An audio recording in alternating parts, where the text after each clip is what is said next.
अस्सलाम वालेकुम, मैं हूं एहतशाम कियानी और आप देख रहे हैं मेरा यूट्यूब चैनल। नाज़रीन, आज अरशद शरीफ मरहूम के कत्ल से मुताल्लिक कुछ मज़ीद हक़ाइक़ से आपको आगाह करेंगे, क्योंकि कत्ल के रोज़ ही कीनिया पुलिस की जानिब से एक प्रेस रिलीज़ जारी करके उसको ड्रामाई तौर पर शनाख्त की गलती करार देते हुए ये कहा गया कि शनाख्त की गलती पर अरशद शरीफ पर गलती से गोलियां चल गईं और उनको शहीद कर दिया गया। लेकिन कोई भी जी शऊर शख्स जो है वो इस कहानी को तस्लीम करने को तैयार नहीं है। तो असल में वाक़या क्या हुआ था, इसी की खोज हर एक लगाना चाहता है। इस हवाले से क्या मालूमात हमारे तक पहुंची हैं, उससे मुताल्लिक आपको आगाह करेंगे कि किस बेदर्दी से किस तरह अरशद शरीफ को कत्ल किया गया और उसके बाद किस तरह इसे एक कहानी बनाकर पेश कर दिया गया। इसके अलावा आपको ये भी बताएंगे कि अरशद शरीफ के पोस्टमार्टम के दौरान क्या अहम तरीन इंकशाफ हुआ है, या आप कह सकते हैं कि क्या ऐसा क्लू मिला है जो कि इस कत्ल की तहकीकात में बड़ा मददगार साबित हो सकता है। तो नाजरीन, आगाज़ यहाँ से करते हैं कि चूँकि कीनिया पुलिस की जानिब से इसे एक हादसा करार दिया गया था और अरशद शरीफ का पोस्टमार्टम कीनिया में भी किया गया, और उसके बाद जब डेड बॉडी पाकिस्तान शिफ्ट की गई तो अरशद शरीफ की फैमिली के मुतालबे पर एक बार फिर से उनका पोस्टमार्टम किया गया। तो पाकिस्तान में जो पोस्टमार्टम हुआ, उस पोस्टमार्टम के दौरान जो पोस्टमार्टम करने वाला मेडिकल बोर्ड था, उसके एक मेंबर की ज़ुबानी ये मालूमात हैं कि जब अरशद शरीफ का पोस्टमार्टम किया गया तो उनके जिस्म से एक मेटल पीस बरामद हुआ। वो मेटल पीस जब निकाला गया तो उसके बाद मालूम ये पड़ा कि ये एक गोली है जो कि अरशद शरीफ को मारी गई थी, और वो मेटल पीस जो है उसको फॉरेंसिक के लिए भेज भी दिया गया है, जिसकी रिपोर्ट बाद में मौसूल होगी। तो अब इस कत्ल से मुताल्लिक जो लिंक करने वाली कड़ियां हैं उससे मुताल्लिक आपको आगाह करते हैं कि पोस्टमार्टम के दौरान ये डॉन न्यूज़ ने आज स्टोरी की है, और उनके रिपोर्टर जो हैं मुनव्वर अजीम, उन्होंने बड़ी एक मुफस्सल ख़बर जो है वो आज फाइल की है, जिसके मुताबिक वो मेडिकल बोर्ड के मेंबर एक डॉक्टर ये बताते हैं कि अरशद शरीफ को एक गोली जो है वो उनके सीने की बैक साइड पे लगी हुई है, और वो गोली जो है उसी का जो मेटल है वो उनकी बॉडी से रिकवर किया गया है। और वो गोली जो है वो जहाँ पे उनको गोली लगी, वो जो ज़ख्म का निशान है उसके राउंड में उस जगह पे एक काला दाग बन गया है। उस दाग से मुताल्लिक डॉक्टर ये कहते हैं कि ये उस वक्त बनता है जब गोली निहायत करीब से मारी जाए। अब ये एक टर्निंग पॉइंट है इस ड्रामेटिक कहानी में कि अरशद शरीफ को करीब तरीन से एक गोली उनकी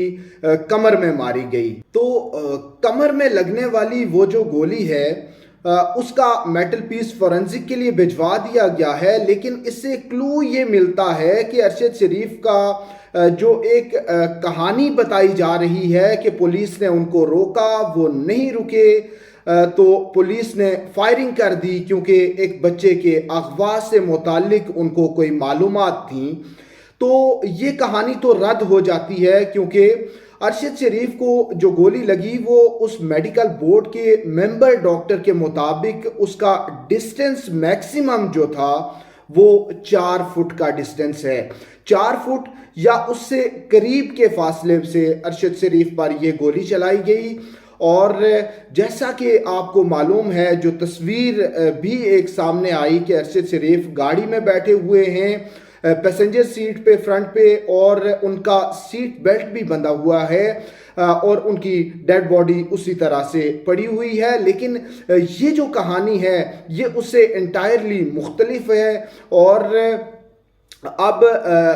یہ ایک مشکل بھی ہوگی، کیونکہ جو گولی ملی ہے اس سے یہ ڈٹرمن تو ہو سکے گا کہ وہ کس ویپن سے ان کو گولی ماری گئی ہے، اس حوالے سے معلوم ہو سکتا ہے، لیکن جو ویپن ہے وہ کینیا میں موجود ہے، لیکن جو بلٹ ہے وہ پاکستان میں ہے، تو اس حوالے سے شاید کچھ مشکل کا سامنا بھی ہو جائے، لیکن کوئی کلو اس حوالے سے ضرور مل جائے گا۔ یہ خبر جب پھیلی تو اس پر حامد میر جو کہ سینئر صحافی ہیں، انہوں نے بڑا حیران کن اور خوفناک اس کے اوپر ٹویٹ لکھا ہے۔ وہ ٹویٹ جو ہے اس سے متعلق انویسٹیگیشن بھی کی جانی چاہیے۔ حامد میر نے یہ لکھا ہے کہ ارشد شریف کے ایک قریبی دوست کے مطابق جو ان کے پاس معلومات ہیں وہ یہ ہیں کہ ارشد شریف کو گاڑی سے اتارا گیا، گاڑی سے اتار کر نہتے ارشد شریف کو گولیاں ماری گئیں اور ان کو قتل کرنے کے بعد دوبارہ گاڑی میں بٹھا دیا گیا اور سیٹ بیلٹ بھی باندھ دی گئی۔ اس کے بعد ایک تصویر بنا کر وہ تصویر جاری بھیج دی گئی۔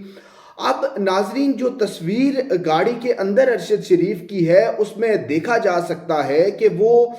قتل کے فوری بعد کی تصویر نہیں لگ رہی، اور وہ کافی ٹائم بعد کی تصویر لگ رہی ہے، کیونکہ ان کے جو چہرے کی جو حیت ہے وہ بھی اس میں کافی تبدیل ہوئی دکھائی دے رہی ہے۔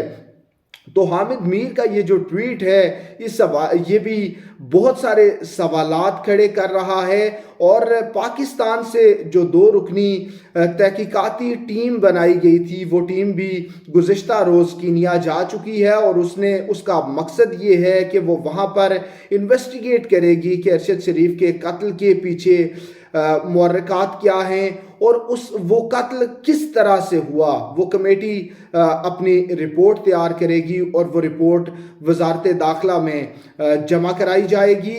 لیکن ناظرین، یہ بہت افسوسناک ہے جو معلومات سامنے آ رہی ہیں کہ ارشد شریف کو گاڑی سے نکالا گیا، ان کو گولیاں ماری گئیں، قتل کرنے کے بعد دوبارہ گاڑی میں بٹھا دیا گیا،